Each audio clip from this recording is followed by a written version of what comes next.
지금 오늘 본문의 말씀은 우리 주님이 우리에게 이렇게 말씀하셨어요. 우리 모두에게, 우리 목사들에게, 목사를 비롯해서 저 주일학교 학생에 이르기까지 모든 주님을 믿는 믿음의 성도들에게 하신 말씀이, 교회 나가는 성도들에게 하신 말씀이에요. 네가 믿음이 있냐? 너를 시험해 보고, 그리고 네가 믿음이 있는가? 다른 사람한테 물어보지 말고 네가 확인을 한번 해봐. 네가 과연 믿음이 있는가 없는가? 그럼 여기 시험해 보라고 하는 말씀은 뭐냐 그러면, 자, 우리 하나님이 아브라함에게, 갈대와 울에서 살고 있는 아브라함에게 본토 친척 아비, 부모한테 물려받는 유산 다 버리고 떠나라, 이렇게 명령하셨거든요. 그러니까 하나님이 너에게, 아브라함에게 하셨던 말씀대로 이런 명령을 하나님 앞에 받았으면 아브라함처럼 모든 걸 다 버리고 너 떠날 수 있느냐? 그러니까 네가 한번 생각해 봐라 이거야. 아멘. 그리고 확인해 봐라. 떠날 수 있냐? 떠날 수 없냐? 주님, 나 떠날 수 없어요. 그게 네 믿음이야. 떠날 수 있냐? 그게 너의 믿음이야. 오늘 본문의 말씀이 이 말씀이에요. 우리가 꼭 알아야 될 것은 바로 이거예요. 전에도 내가 이런 설교를 했어요. 이 믿음 생활하는 성도들이, 수십 년 믿음 생활을 했다고 하는 성도들이 이 믿음의 종교를 모르고 있다는 결론이에요.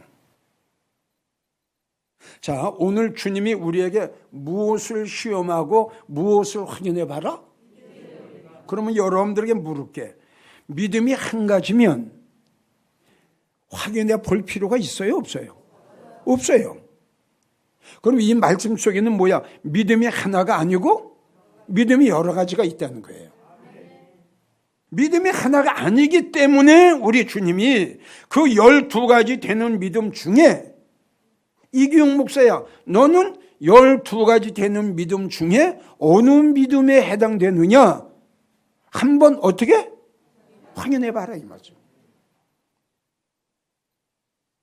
아니, 목사를 비롯해서 모든 성도들이 이 말씀 얼마나 중요해요. 야고보 2장 17절에 나오면은 믿음 중에 무슨 믿음이 나오냐 그러면 죽은 믿음이 나와요. 죽은 믿음. 믿음 생활을 50년 동안 했어요. 직분이 목사예요. 직분이 장로예요. 권사 집사예요. 이거 어쩌지? 세월은 50년 동안 믿음 생활을 했는데 믿음은 죽은 믿음이에요. 저 밑에 가서 있는 거예요. 이걸 모르고 목회를 하고 이걸 모르고 믿음 생활을 했으면 여러분 얼마나 불행한 성도가 되겠어요. 가장 중요한 것은, 나도 그래요. 나도 내 믿음이 12가지 믿음 중에 어떤 믿음을 내가 가지고 목회를 하나, 나도 이걸 수시로 내가 점검을 해요. 내가 어떤 믿음을 가지고 목회를 하나, 이걸 나도 조심을 해야 하고 나도 확인을 해봐야 돼요. 왜냐하면 믿음이라는 게, 내가 만약에 제일 좋은 믿음이 보배로운 믿음이거든요. 보배로운 믿음, 최고의 믿음이에요 그게. 그 다음에 이제 온전한 믿음이 나오죠. 거룩한 믿음이 나오고. 그러니까 이 믿음이라는 것이, 내가 만약에 큰 믿음이다, 그럼 큰 믿음이 그냥 있으면 괜찮은데 이 믿음이 떨어져요. 그러면 자, 내가 지금 오늘 무슨 믿음? 내가 지금 큰 믿음이에요. 응? 그러니까 여러분들 큰 믿음으로 생각하면 안 된다 이거야. 또 확인을 해봐야 된다. 또 왜요? 믿음이 떨어져요. 믿음이 약해지고 믿음이 떨어지고 믿음이 파손돼요. 성경을 보게 되면. 그러니까 우리는 자주 우리의 믿음을, 여러분들의 믿음을 확인해 볼 줄 알아야 돼요. 아멘이에요? 이 시간 다시 한번 강조합니다. 얼마나 오래 믿었느냐, 목사냐, 장로냐, 권사냐, 얼마나 성경을 많이 아느냐? 아니에요. 단 믿음이 있느냐 없느냐. 아멘이에요? 얼마나 많이 아느냐 이게 아니라 얼마나 믿음이 있느냐, 얼마나 오래 믿었느냐, 얼마나 믿음이 있느냐, 직분이 뭐냐, 믿음이 있느냐, 이게 중요하다 이겁니다. 내 말이. 이제 은장한 주님이 오실 텐데, 그리고 은장한 우리가 이 세상 떠나죠. 그럼 이제 다 주님 앞에 다 설 거예요. 이제 주님 앞에 심판대에 서요. 그러면 죽은 믿음, 적은 믿음, 연약한 믿음 가진 도마처럼 의심 가지고 믿음 장관, 이거 주님 앞에 심판 어떻게 되겠어요? 자, 너의 믿음을 확인해 보라고 그랬죠. 이 시간은 이제 이번 주부터 좀 몇 주간에 걸쳐서 믿음에 대한 설교를 좀 하고 싶어요. 정말 우리가 살고 있는 시대가 너무너무 불안해. 이걸 이길 수 있는 것은 믿음밖에 없거든. 그래서 기도 중에 이제는 좀 당분간은 믿음에 대한 설교를 해야 되겠다, 이런 생각이 들어가지고 이번 주부터, 그래서 제일 첫째 여러분들에게 소개하고 싶은 것이 노아의 믿음은 어떤 믿음이었냐 한다 그러면 불법과 불의와 악화 타반했어요. 아멘.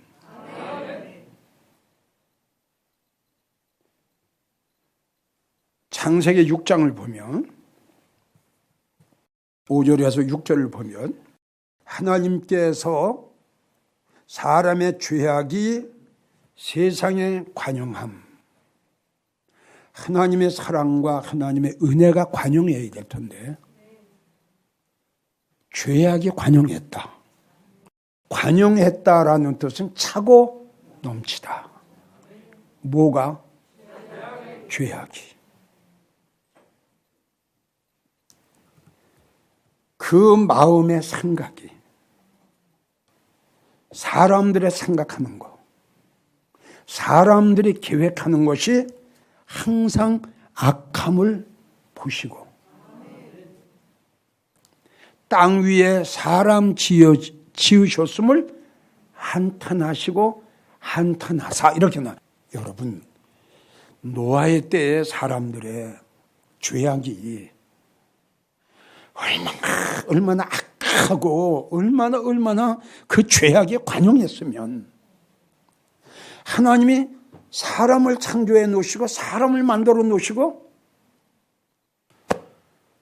아유야, 내가 만든 인간들이, 내가 만든 인생들이, 내가 만든 사람들이 어찌 이렇게 악할 수 있냐? 자, 마태복음 24장 우리에게 말씀 오셨어요. 우리가 살고 있는 때가 어느 때다? 그래서 이 말씀을 지금 노아의 때를 좀 생각하고, 노아의 때를 비유하고, 그리고 우리가 살고 있는 시대와 노아의 때를 비교를 하면서 내가 설교를 잡은 거예요, 여러분. 그러면 설교를 그냥 듣지 마시고요. 자, 노아의 믿음은 어떤 믿음이었다? 불법과 불의와 악화, 어떻게?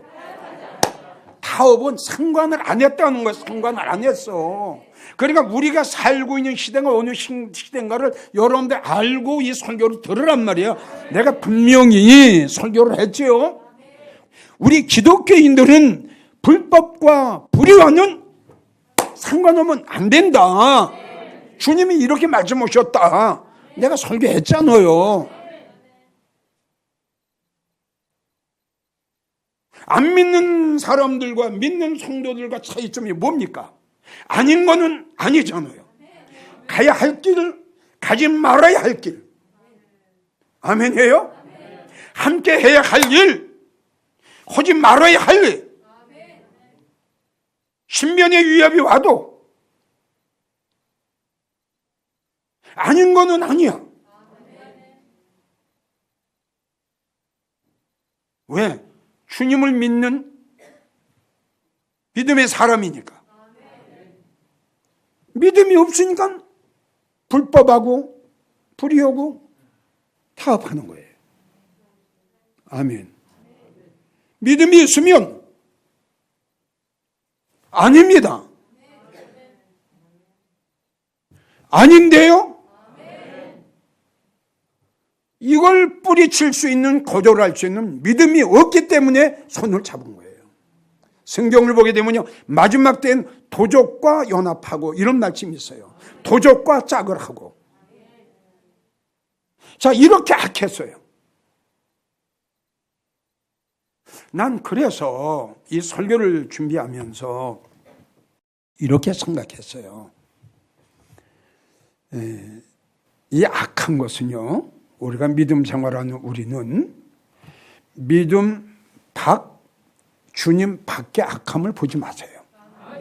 제일 첫째는 교회 안의 악을 좀 보세요.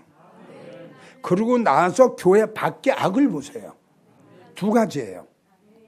아멘이에요? 그러면 교회 안에서 악은 아까 잠깐 이야기했지만 배신하는 게 악 중에 악입니다. 배신이라고 하는 뜻은 뭐냐 그러면 믿는 사람을 거역하고 멸시하고 기만한 거예요. 아멘이에요? 아까 기도 중에 나왔죠? 우리의 영혼을 구원해 주실 분은 딱 한 분이에요. 그런데 어떤 목사인가 어떤 주의 종인가는 그런 말을 했어요. 예수 외에도 구원자가 있다라고 이야기했고요. 우상을 섬기는 자들 강단에 데려가지고 여기서 목탁 두드렸죠. 찬불가 외웠죠. 응?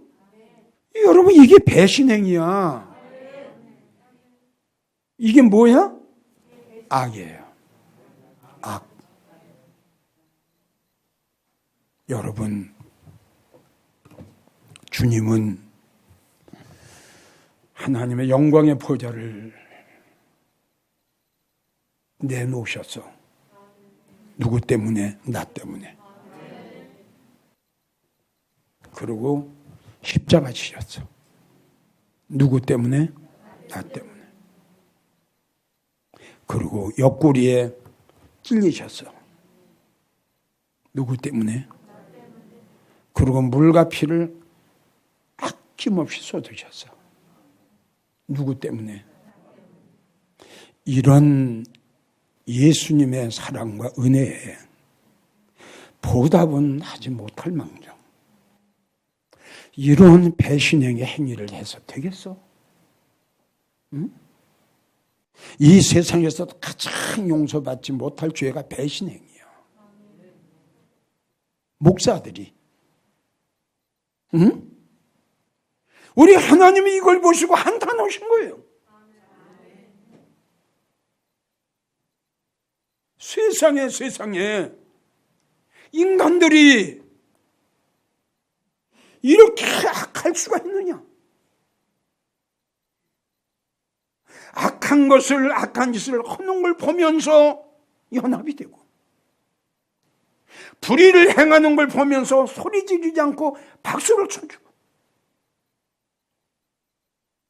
하나님이 한탄하셨어. 두 번이나 한탄하셨어. 그리고 하나님이 어떻게 작정을 하셨냐? 나 심판한다. 쓸어버리겠다. 사람을 비롯해서 짐승에 이르기까지 내가 쓸어버린다.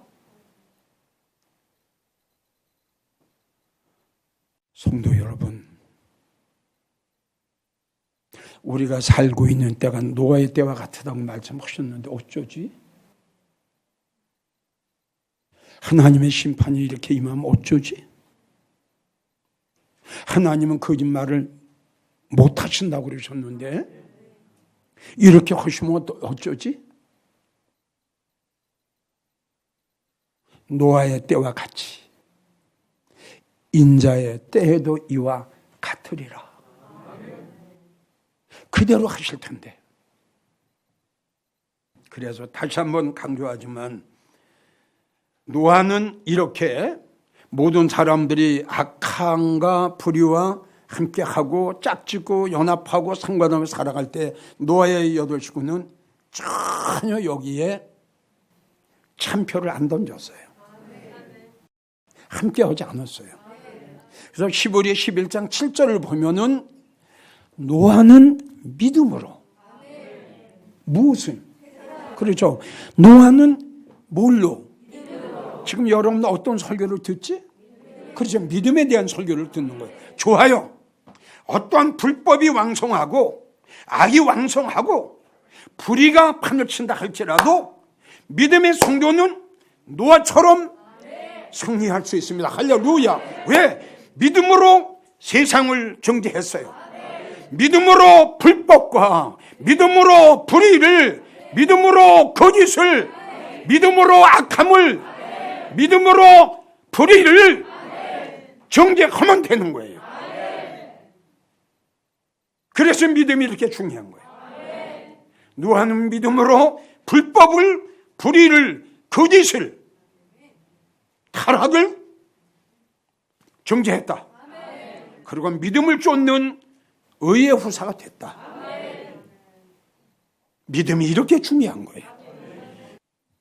전국에서 이 설교를 들으시는 성도 여러분, 장로님, 권사님, 집사님, 여러분들은 지금 어떻게 믿음 생활하고 계십니까? 우리가 살고 있는 때는 노아의 때와 같이 불법과 불의와 비진리가 판을 치고 있는 시대입니다. 혹시 여러분들은 거기에 상관을 하고 연합하고 짝을 지으면서 출세하기 위해, 명예 얻기 위해, 돈 벌기 위해 악한 것들과 지금 짝짓고 있지 않나요? 여러분들의 믿음을 확인해 보세요. 난 지금 어떻게 살고 있는가? 나의 믿음은 과연 노아의 믿음처럼 불법과 불의를 정죄하고 믿음의 정결을 지키며 믿음으로 지금 살아가고 있는가? 한 번쯤 냉정하게 여러분 확인해 보시기를 간곡하게 부탁드리고, 두 번째, 노아의 믿음은 하나님의 심판을 대비하는 믿음이었어요. 창세기 6장 13절에 14절, 하나님의 노아에게 이르시되 모든 혈육 있는 자의 강포가 땅에 가득함으로 그 끝날이 내 앞에 이르렀으니 어쩌지요? 그 끝날이 이르렀대요. 세상의 끝날이 이르렀어요. 그 끝날이 내 앞에 이르렀으니 내가 그들을 땅과 함께 멸하리라. 그러나 너는 잣나무로 너를 위해서 방주를 쳐라. 지금 이 말씀을 하나님이 노아에게 하신 말씀으로 들으면 안 됩니다. 그럼 누구에게? 할렐루야. 끝날이 이르렀다. 세상 끝날이 이르렀다. 그러니 너는 뭐 해라? 방주 져라. 우리 하나님이 노아에게 하신 말씀이 지금 이 시간 나와 여러분들이 하신 말씀으로 이걸 우리가 아멘으로 받아야 돼요. 영광제일교회 성도들아, 끝날이 이르렀으니 너는 너와 너의 가정을 위해서 믿음의 사람이 되라. 믿음의 방주를 져라. 이 말씀을 이 시간 우리에게 하시는 거예요. 이걸 아멘으로 받으란 말이에요. 여러분, 이 설교를 여러분들 이 시대에 들어야 돼요. 부자, 행복, 출세, 그래야 돈 1,000억을 가지고 있어, 1조 원을 가지고 있어, 뭐 할 거예요? 하나님이 오라고 하는데 안 갈 수 있어요? 주님 오시게 되면 갈라져야 돼. 아무리 좋은 것도, 아무리 아껴둔 것도 다 놓고 가야 돼. 이것도 다 놓고 가야 돼. 딱 가져가는 게 뭐야? 믿음 가져가는 거야. 할렐루야. 할렐루야. 할렐루야. 아멘. 다 놓고 가되 하나님을 위해서 열심히 최선을 다해 생명 바쳐 노아처럼 믿음의 정죄를 지키고 불법과 불의와 가업하지 않고 세상을 정죄하고 믿음으로 살아갔던 그 믿음은 가져가는 거다 이겁니다. 여러분, 그 믿음은 이 마태복음 24장을 보면요, 주님이 이렇게 말씀하셨어요. 24장 37절을 보면 노아의 때와 같이 인자의 임함도 그러하리라. 홍수 전에 노아가 방주에 들어가던 날까지 사람들이 먹고 마시고 장가들고 시집가고 있으면서 홍수가 나서 저희를 다 멸하기까지 깨닫지 못하였으니 인자의 임함도 이와 같으리라. 그 사건이 일어나면 어떤 사건이 일어나느냐? 성도 중에 하나는 데려감을 당하고 하나는 버려둠을 당할 엄청난 우주적인 대사건이 일어날 것이다. 이렇게 기록이 되어 있어요.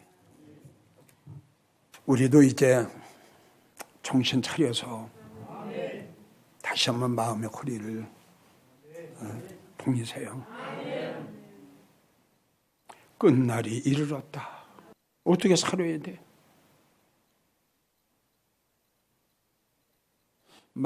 베드로전서 4장 7절 말씀, 만물의 마지막이 가까웠으니.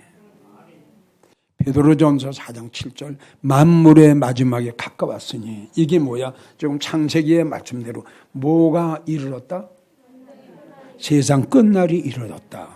이 말씀과 뭐가 가까웠다? 같은 거예요. 세상 끝날이 이르렀다. 만물의 마지막이 가까웠어.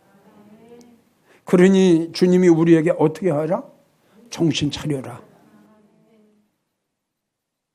주님이 우리에게 뭘 차려라? 그래서 어떻게 해라? 어떻게 살아라? 근신하면서 살아라. 자, 세상 끝날이 이르렀다고 말씀했고 만물의 마지막에 가까웠다고 말씀하셨으니 한번 들어봅시다. 이사야 13장 6절. 애곡할지어다. 여호와의 날이 가까웠으니 멸망의 날이 임할 것이다. 요한계시록 20장 12절. 책들에 기록된 대로 자기가 행한 대로 심판을 받게 될 거다.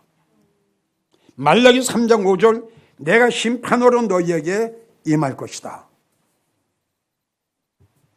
데살로니가 전서 5장 말씀하시기를 너희가 평안하다 안전하다 할 때에 잉태된 여인에게 해산의 고통에 이룬 것과 같이 멸망이 호연히 임하리니 결코 피하지 못하리라. 사랑하는 성도 여러분, 다시 한번 여러분들에게 간곡하게 부탁합니다. 하나님의 말씀을 농담으로 듣지 마시고요, 설마로 듣지 마시고요, 이제부터 생각을 바꾸세요. 과거에 여러분들이 어떻게 믿음 생활을 해왔든 간에 그걸 생각하지 마시고요, 이제 새롭게 믿음 생활을 한 걸로 생각하세요. 엉터리같이 믿음 생활했던 거 다 땅속에 묻어버리고요, 주님 앞에 맡기세요. 믿음 생활하면 엉터리같이 믿음 생활한 거 어떻게 할 겁니까? 그거 이제 어떻게 할 거예요? 그걸 주님 앞에 맡겨버리시고요, 이제부터 시작하세요. 늦지 않았어요. 지금부터 시작하세요. 마음의 허리를 동이고 마음의 결심하고. 여러분, 하나님의 심판이 임할 때에 우리 그 심판 속에서 잘 승리하고, 우리 아버지가 준비해 놓으신 거 어마어마합니다. 제가 천국 간증했지요. 어마어마한. 그리고 바울 사도가 갔다 왔던 영광의 해의 영광에서 우리 다 만납시다.